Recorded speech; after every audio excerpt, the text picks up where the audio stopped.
नर्मदे हर आज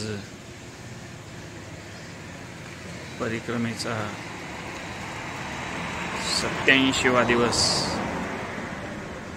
आणि आज करेली बस्ती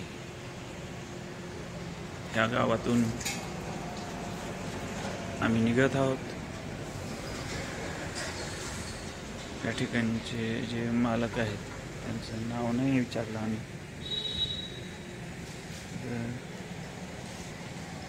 पुराणी धर्मशाळा शिवमंदिर करेली बस्ती या ठिकाणी आम्ही रात्रभर मुक्काम केला। काल दुपारी चालू होतो तर दुपारपासून दुपारची प्रसादी घेतली, त्याच्यानंतर सायंकाळची प्रसादी घेतली आणि त्याच्यानंतर आराम केला। काल आराम खूप झाला। आम्ही यांनीच मला बूट आणि गरम पाण्याची शेकायची थैली या ठिकाणी दिली। ते सगळं घेऊन या ठिकाणावर आता निघालो। आज परिक्रमेचा 87वा दिवस आहे। हे सगळं करत आता ओंकारेश्वर जवळजवळ आलेलं आहे। परिक्रमा जवळजवळ पूर्ण होण्यात एक 10-15 दिवसाचं अंतर। तर हे आज अजून अंतर कमी करण्याचा प्रयत्न, अजून चढण्याचा प्रयत्न आम्ही या ठिकाणी करत आहोत। आता आजचा दिवसाचा प्रवास आतापासून सुरू। सकाळची वेळ आणि हे पूर्ण धुकं पसरलेलं।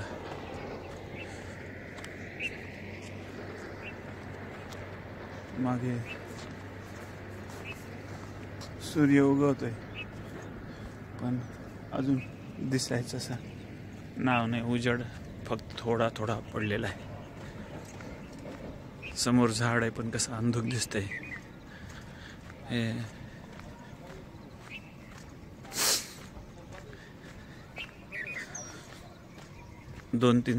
काल रात्री थंडी नव्हती। 2-3 दिवस थंडी थोडीशी कमी होती। काल बिलकुलच नव्हती आणि आज सकाळी परत धुकं आणि थंडी।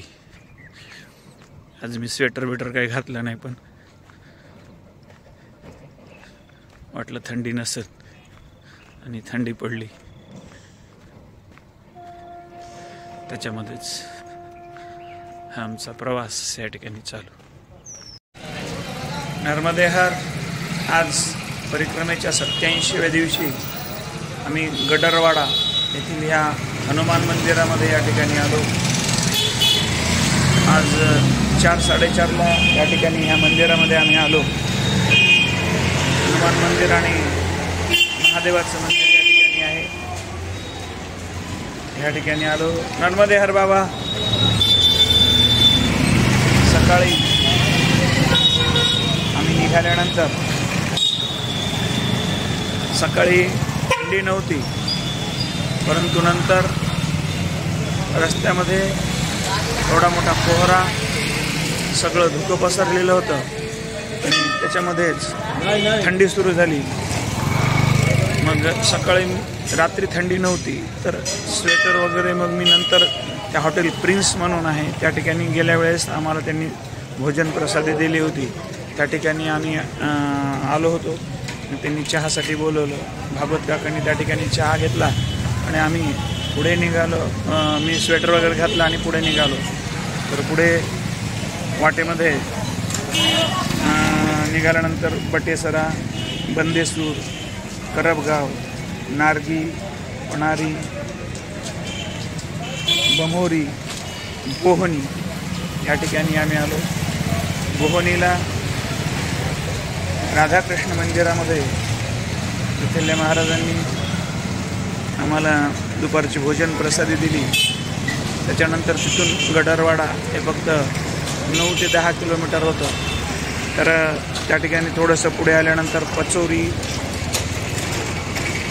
कवडिया, त्याच्यानंतर डमरू घाटी आणि मग शेवटी त्या मार्गानं सगळं झाल्यानंतर हनुमान मंदिर गडरवाडा या ठिकाणी आम्ही आलो. आज स्नान संध्या पूजा वगैरे सगळं झालेलं आहे. सगळं करून आता आमच्यासाठी या ठिकाणी भोजन प्रसादी या ठिकाणी होते.